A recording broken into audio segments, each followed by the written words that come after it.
Welcome, welcome, welcome. It's your boy, Ray Taylor. All gas, no brakes. I decided to do something different. This is my first time going live on YouTube. So some of you will probably wind up watching this later. I just wanted to put a quick little live video together, try something different because I believe that sometimes in order to set a trend or in order to be in a place that you never thought you can be in, you got to sometimes do some things that you've never done. So, welcome to those who may come in and watch and those who are going to wind up watching later. And today, I just wanted to talk about end of the year 2023. 2023 has been a great year for me. It's been a great year for my business, building future champions. It's been a great year for me as an individual. It's also been a great year for me as far as ministry, because I'm a pastor. It's also been a great year for me as far as my book sales. So if you don't have my book, you need to get that book in your library. As you can see right here, it's one day I speak it into existence that this book is going to be a New York Times bestseller. So I'm really excited about my book. So you need to get that. It's on Amazon. Also, I have a journal with that as well. So I'm just excited and grateful to be with you individuals here on today. And I just want to say, what does your 20 and 24 look like? But remember, you can't have a successful 20 and 24 until you take or do an eval on what your 20 and 23 look like. What did your first quarter look like? What did your January to March look like? What did your April to June look like? What did your July to September look like? And then what did your October to December look like? And remember, ladies and gentlemen, there is still a lot of time left on the clock to get some of those things checked off on your to-do list. Remember, though, there's some stuff that's on your to-do list you may not finish by 12:31, 11:59 p.m., and that is okay. Don't put a lot of pressure on yourself. It could be a resource issue.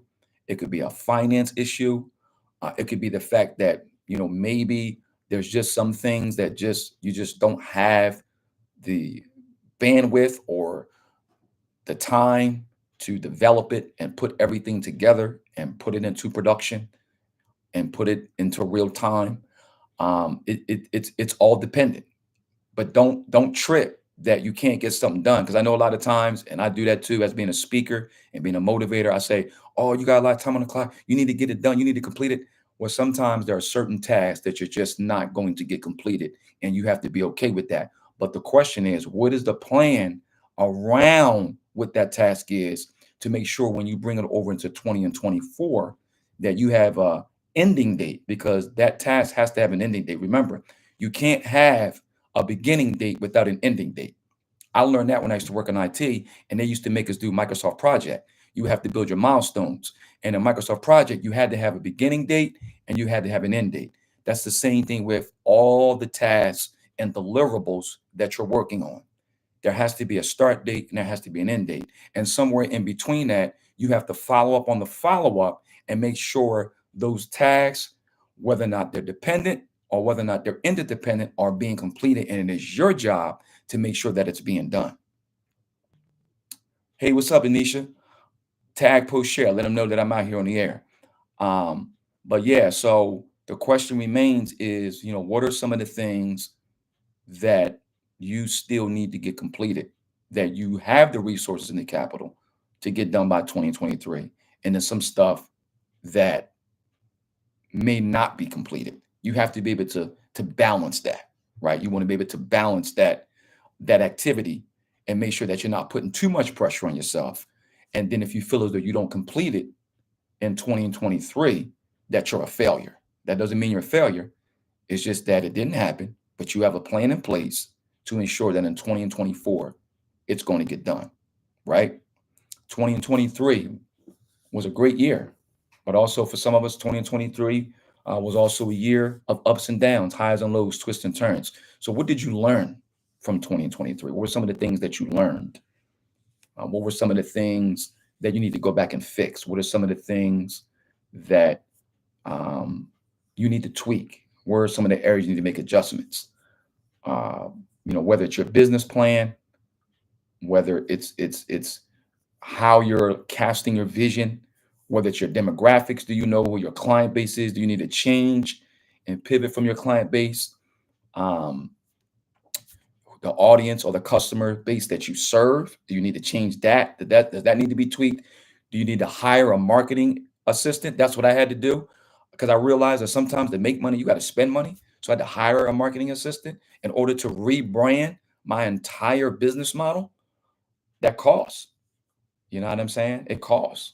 And remember, scared money don't make money. Scared money never makes money. So sometimes your money, you got to take risks and you got to look at those risks. And then sometimes say, you know what, that risk is worth the reward. So when I met with that marketing assistant and I hired her, I said, this is a 12-month thing. So I'm not just in it to get quick results. I realize it's going to take time to build. And I'm making the investment. It costs, but I have an end goal in mind, and I'm starting to see slowly but surely the ROI on making that higher. So I have a lot of things that I want to do in 2024. I have a lot of things that I want to do as far as expanding my business and even in ministry. I got some ministry goals, I got some business goals, some personal goals, some family goals, and it doesn't come without challenge. But those of us who have resiliency, which is what I had to develop, or which continued to develop in me in 2023, was a level of resiliency that that I had to get another injection of it in order to deal with what I'm dealing with. So another level of resiliency was birthed in me to show me that I can get it done when I felt as though I couldn't get it done. Life keeps lifing. Life don't stop lifing. Only the strong survive. It's the survival of the fittest. One of the chapters in my book, I talk about how I forget what chapter it is, but there's a chapter I talk about how for those of us who are in positions of authority or influence, how people depend on our brain and how we can never stop thinking. People's lives depend on it. Never stop thinking.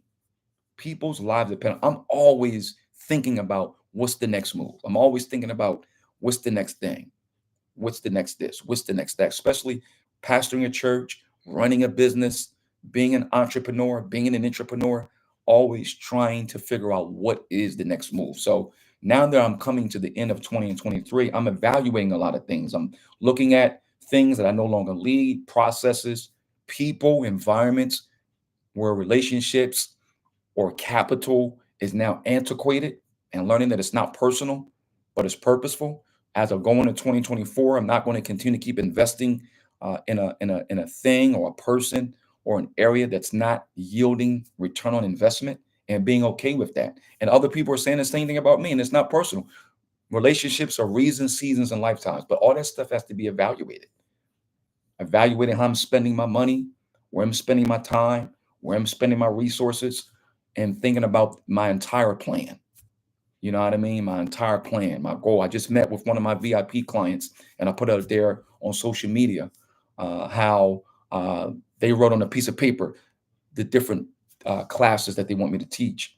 They didn't have the time to type it up and make it a little personal, but their thoughts were inspired. And I just took a picture. I was like, wow, look what God has done. God has opened up doors.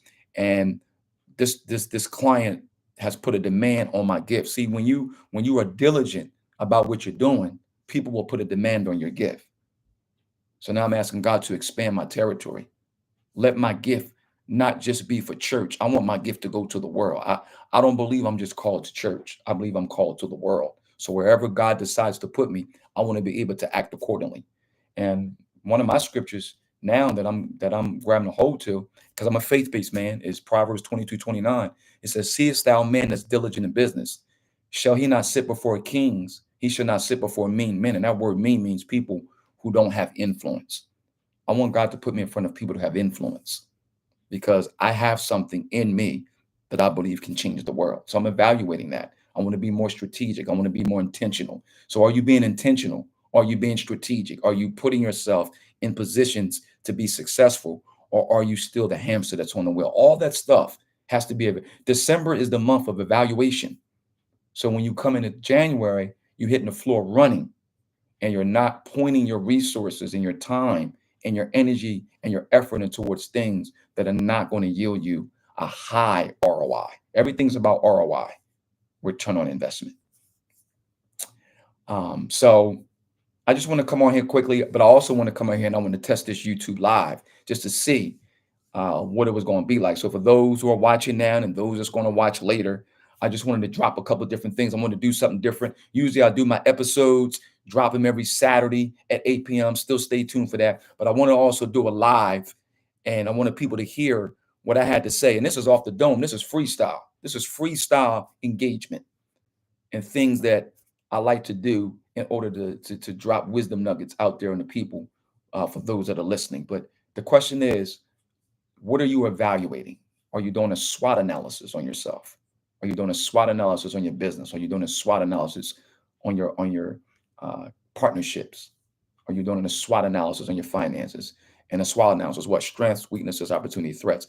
But can I challenge you to look at it from the abstract and say, um, focus on the opportunities. I look at failures as opportunities now. I'm more opportunity driven. If there's negativity, adversity, challenges, didn't work, I look at that as an opportunity. It's all about opportunity. When I look at Bill Gates, he talks about how he got to where he got to, opportunity. You know, Steve Jobs with Apple, may he rest in peace, opportunity. Jeff Bezos, opportunity. Uh, Elon Musk, opportunity. All these people who run the world, billionaires, millionaires, who affect how we live our lives, it wasn't easy for them. They just found ways to leverage opportunity. So I'm trying to find ways to leverage opportunity. How are you going to leverage opportunity in 20 and 24? But in order to leverage opportunity, you got to look at your 20 and 23. You got to look at your 20 and 23. Yeah, you got to look at your 20 and 23. So again, thank you for joining me. For those who are going to watch this, again, go to my website. I've redesigned my website, still making changes. Buildingfuturechampions.org.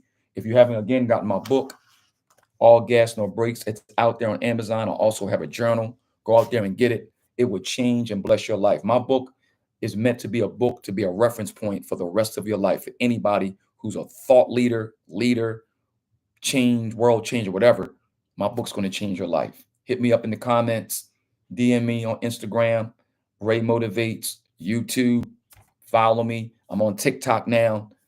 I'm on all the major channels, all the major platforms, all the major platforms. So hit me up if you got a question, you want to do a discovery call, whatever you want to do. Let's work. Let's work in 20 and 24. All right, it's your boy Ray Taylor, the encourager, building future champions. I'm out. Have a phenomenal happy holidays, and I'll speak with you soon. Peace and blessings.